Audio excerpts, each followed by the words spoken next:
تو پہلا گواہ کیا ہے؟ یومئذ تحدث اخبارہا، کہ وہ جگہ بول پڑے گی جہاں انسان گناہ کرتا ہے۔ اور دوسرا گواہ کیا ہے؟ یہ اعضاء ہے، یہ اعضاء اللہ تعالیٰ ان کو گواہی عطا فرمائیں گے، بولنے کی ملکہ عطا کریں گے۔ منہ بند ہے، آنکھیں بول رہی ہے، کان بول رہے ہیں، ہاتھ بول رہے ہیں، پاؤں بول رہے ہیں، پورا جسم پکار پکار کے انسان کے یہ ہمارے خلاف گواہی دے گا۔ تھوڑی سی لذت کی خاطر انسان گناہ کرتا ہے، یہ اعضاء بول پڑیں گے۔ اللہ تعالیٰ سورہ یاسین میں ارشاد فرماتے ہیں الیوم نختم علی افواہہم وتکلمنا ایدیہم وتشہد ارجلہم بما کانوا یکسبون۔ اور تیسرے نمبر پر جو اللہ نے فرشتے مقرر کیے ہیں ہمارے کندھوں پر، جنہیں کرامن کاتبین کہتے ہیں، یہ ہمارے خلاف گواہی دینے والے ہوں گے۔ کرامن کاتبین یعلمون ما تفعلون، یہ فرشتے جو ہے یہ گواہ بن جاتے ہیں۔ اور چوتھے نمبر پر جو ہمارا نامہ اعمال ہے، جو دستاویز تیار ہو رہی ہے، جو ہمارا نامہ اعمال تیار ہو رہا ہے، ان کے اندر گناہ درج کر دیے جاتے ہیں۔ آخرت کے اندر اللہ فرماتے ہیں وَإِذَا الصُّحُفُ نُشِرَتْ، نامہ اعمال کھول کے سب کے سامنے رکھ دیے جائیں گے، نامہ اعمال کو کھولا جائے گا۔ تو گناہ پہ ہم 4 گواہوں کو خود بناتے چلے جا رہے ہیں۔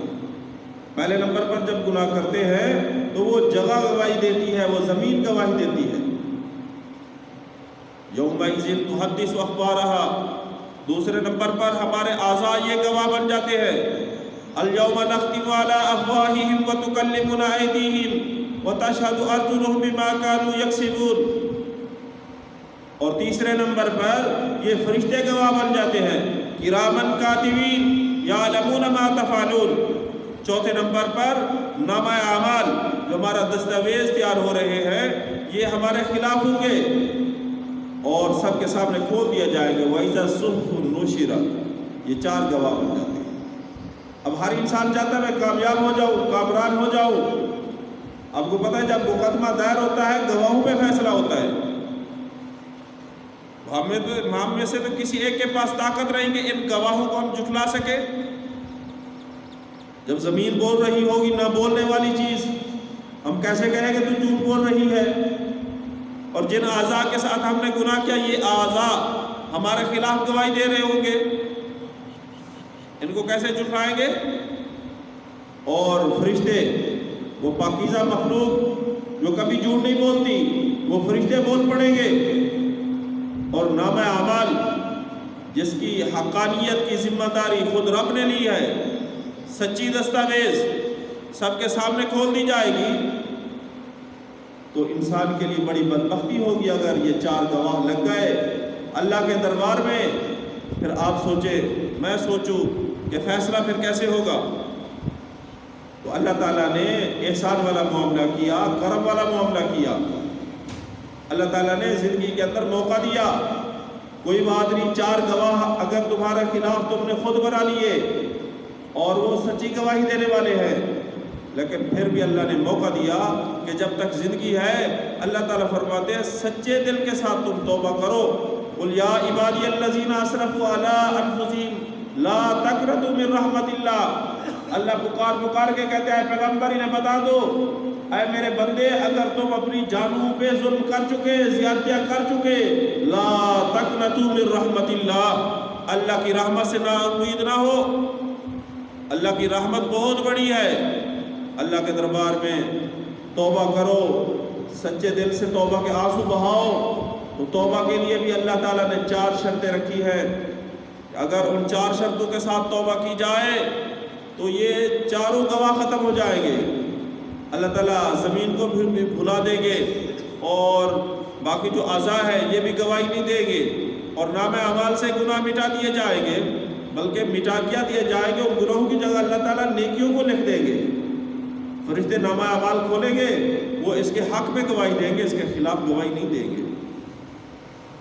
اس میں سے پہلی شرط یہ ہے کہ آج ہی موقع ہے کہ اللہ کے سامنے ہم نادم ہوں، شرمندہ ہوں، یندم علیہ، کہ یا اللہ تو نے مجھے دماغ دیا، کہ اللہ تو نے مجھے صحت عطا فرمائی، تو نے مجھے شعور دیا، تو نے مجھے والدین کی نعمت سے مالا مال کیا، اولاد کی نعمت سے مالا مال کیا، یا اللہ تو نے میرے ساتھ محبت والا معاملہ کیا، یا اللہ میں بہت شرمندہ ہوں کہ یا اللہ میں نے ایک آپ کی نعمت کے بارے میں نہ سوچا اور میں گناہ کر بیٹھا۔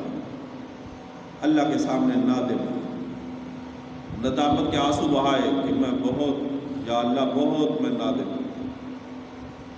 اب یہ ایسے کہتا رہے کہ یا اللہ میں بہت شرمندہ ہوں، تو دوسری شرط یہ ہے کہ شرمندہ کے ساتھ ساتھ جس گناہ میں آپ ملوث ہیں فی الفور ان یقلع عن المعصیت، اس نافرمانی سے، اس گناہ سے الگ ہو جائے، چھوڑ تو دے، ابھی اس گناہ میں پھنسے رہے پھر کہتے رہے نادم ہے، یہ تو مذاق والی بات ہے نا۔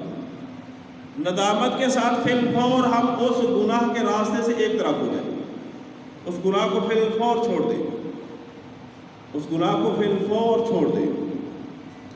اور تیسرے نمبر پر اللہ تعالیٰ سے عزم کرے، ان یعزم علیہا، پکا عزم کرے، عزمًا جازمًا اللہ یعود الیہا، پکا عزم کرے اللہ یعود الیہا، یا اللہ اس گناہ کی طرف دوبارہ میں نہیں لوٹوں گا، پکا عزم کرے گا، یا اللہ بس اب تک جو غفلت ہو گئی، گناہ ہو گیا، یا اللہ اب میں آئندہ گناہ نہیں کروں گا۔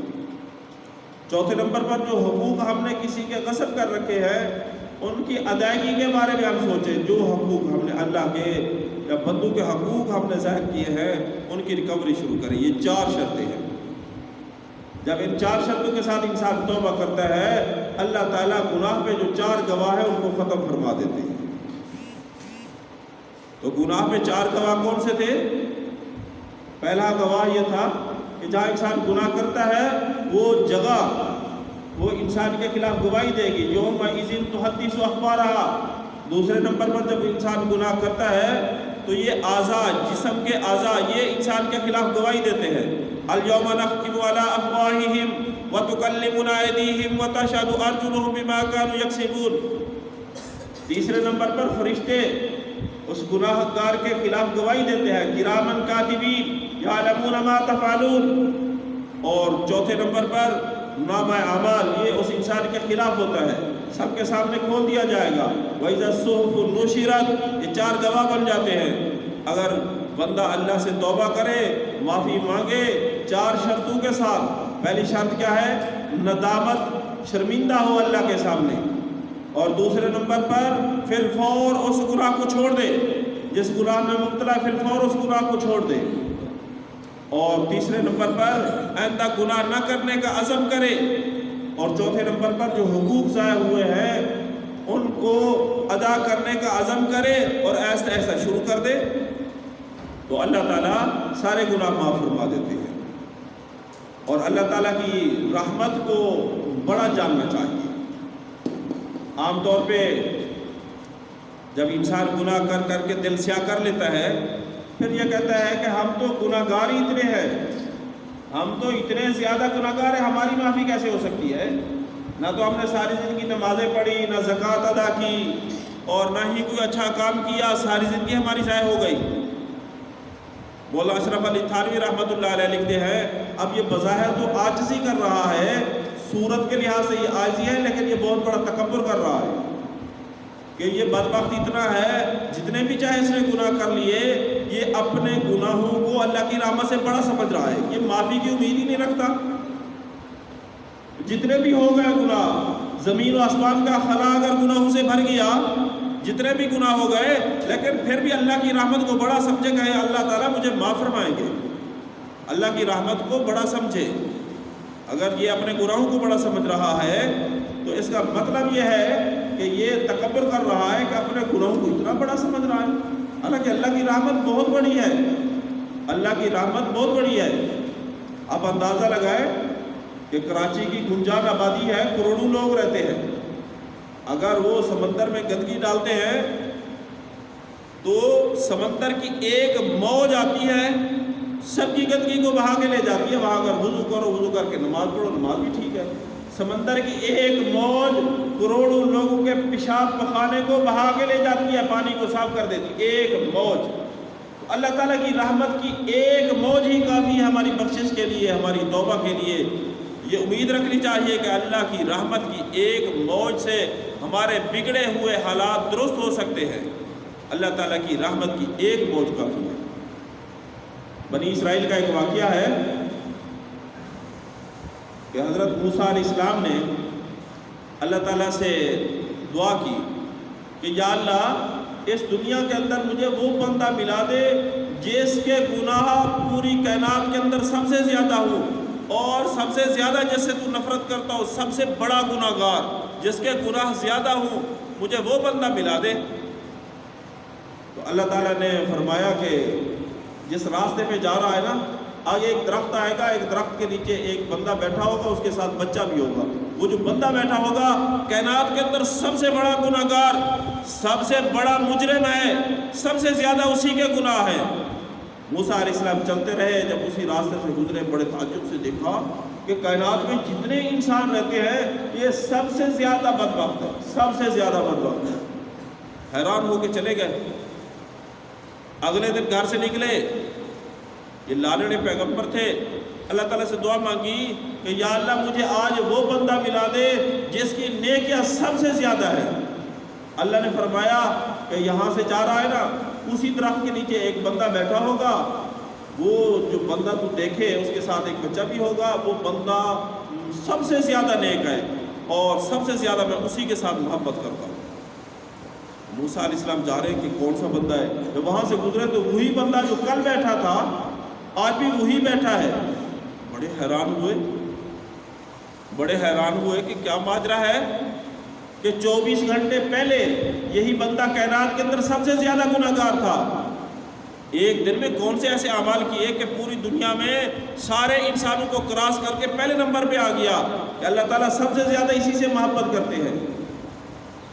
اللہ تعالیٰ سے پوچھا کہ یا اللہ یہ بتا دے کہ اس نے کون سی نیکی کی ہے جس کی وجہ سے کہ ایک رات کے اندر سارے انسانوں کو یہ کراس کر گیا اور پسندیدہ ہو گیا۔ اللہ تعالیٰ نے بتایا کہ کل تو نے ملاقات کی تھی، یہاں سے یہ اٹھا، بچہ اس کے ساتھ تھا، جب یہاں سے یہ جا رہا تھا آگے پانی کی ایک نالی آئی، اس نے بچے کو وہ نالی کراس کرائی تو بچے نے پوچھا کہ یہ کیا ہے، تو اس نے بتایا کہ یہ پانی کی نالی ہے۔ تو بچے نے دوسرا سوال کیا کہ اس سے کوئی بڑا پانی بھی ہوتا ہے؟ اس نے بتایا ہاں اس سے بڑا جو ہے وہ واٹر کا پانی ہوتا ہے۔ بچے نے پھر پوچھ لیا اس سے بھی کوئی بڑا پانی ہوتا ہے؟ اس نے کہا ہاں نہر کا پانی ہوتا ہے۔ بچے نے پھر پوچھا کہ اس سے کوئی بڑا پانی؟ اس نے کہا کہ دریا کا پانی ہوتا ہے۔ بچے نے پوچھا اس سے بڑا؟ اس نے کہا بڑا سمندر۔ بچے نے پوچھا سمندر کتنا بڑا ہوتا ہے؟ تو اس نے بتایا کہ سمندر تو بہت بڑا ہوتا ہے، ایک کنارہ نظر آتا ہے دوسرا کنارہ نظر ہی نہیں آتا، لامحدود بڑا سمندر ہوتا ہے۔ بچے نے پوچھا کہ اس سے کوئی بڑی چیز ہوتی ہے؟ تو بابے نے سوچا اور جواب دیا کہ اس سے بڑے ہیں تو میرے گناہ ہیں، اپنے گناہوں کو سمندر سے بڑا جانا۔ بچے نے پوچھا کہ آپ کے گناہوں سے بڑی کوئی چیز ہے؟ اس نے جواب دیا کہ گناہوں سے بڑی اللہ کی رحمت ہے۔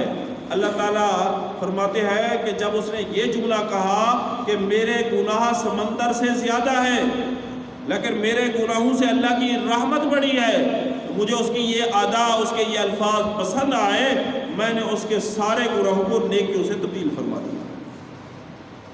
آج ایک بہت بڑا المیہ ہے کہ ہم جب تھوڑی سی سستی کرتے ہیں، کوئی چھوٹے موٹے گناہ ہو جاتے ہیں تو پھر ہم کیا کہتے ہیں؟ ہم یہ کہتے ہیں کہ ہم اتنے گناہ گار ہیں، ہمارا کیا بنے گا، بس ہماری کیسے بخشش ہوگی، نا امید ہو جاتے ہیں۔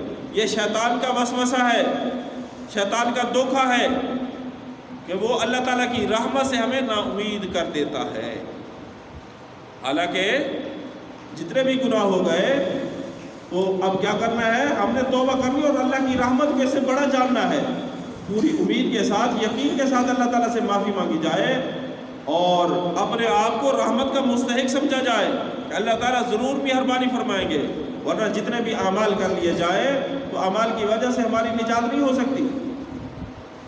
اللہ تعالیٰ کی رحمت ہمارے اعمال کے ساتھ شامل حال ہوگی، تبھی ہماری بخشش ہوگی۔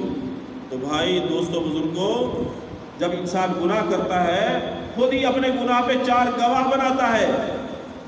پہلا گواہ کون سا بناتا ہے؟ جہاں انسان گناہ کرتا ہے تو وہ جگہ انسان کے خلاف گواہی دینے والی بن جاتی ہے، اس جگہ کو انسان گواہ بنا لیتا ہے۔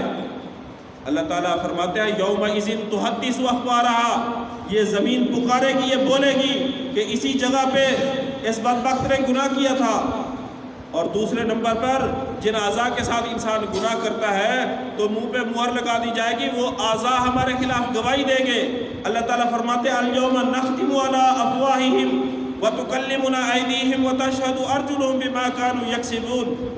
اور تیسرے نمبر پر اللہ نے یہاں جو فرشتے مقرر کیے ہیں تو وہ ہمارے خلاف گواہی دینے والے ہوں گے۔ جب انسان گناہ کرتا ہے تو یہ فرشتے گواہ بن جاتے ہیں، کرامن کاتبین یعلمون ما تفعلون۔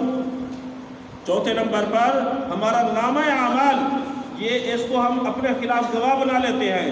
آخرت کے اندر سب کے سامنے نامہ اعمال کھولا جائے گا۔ اللہ تعالیٰ فرماتے ہیں وَإِذَا الصُّحُفُ نُشِرَتْ، نامہ اعمال کھول دیا جائے گا، اس کے اندر سارا کچھ لکھا ہوا ہوگا۔ تو اگر گناہ کر لیے، 4 گواہ بنا لیے، تو اب اگر اللہ تعالیٰ سے توبہ کی جائے 4 شرطوں کے ساتھ تو اللہ تعالیٰ وہ گناہ بھی مٹا دیتے ہیں اور ان گواہوں کو بھی ختم فرما دیتے ہیں۔ یہ انسان کے خلاف گواہی نہیں دیتے بلکہ انسان کے حق میں نیکیوں کی گواہی دیں گے۔ اور وہ کون سا طریقہ ہے؟ سب سے پہلے نمبر پر اللہ تعالیٰ کے سامنے شرمندہ ہوں، نادم ہوں کہ یا اللہ تیرے اتنے بڑے احسانات، یا اللہ میں غافل ہو گیا، مجھے شیطان نے بہکا دیا، مجھے نفس نے بہکا دیا، مجھے ماحول کے دوستوں نے بہکا دیا، یا اللہ ان کے بہکاوے میں آ کر یا اللہ میں نے تیری نافرمانی کر لی، یا اللہ تجھے میں نے ناراض کر دیا، یا اللہ اب مجھے پتہ لگ گیا ہے، یا اللہ میں اپنے گناہوں پہ شرمندہ ہوں۔ اور دوسرے نمبر پر فی الفور جس گناہ کے اندر مبتلا ہے اس گناہ کو چھوڑ دو۔ کوئی چوری کرتا ہے چوری چھوڑ دے، بد نظری کرتا ہے بد نظری چھوڑ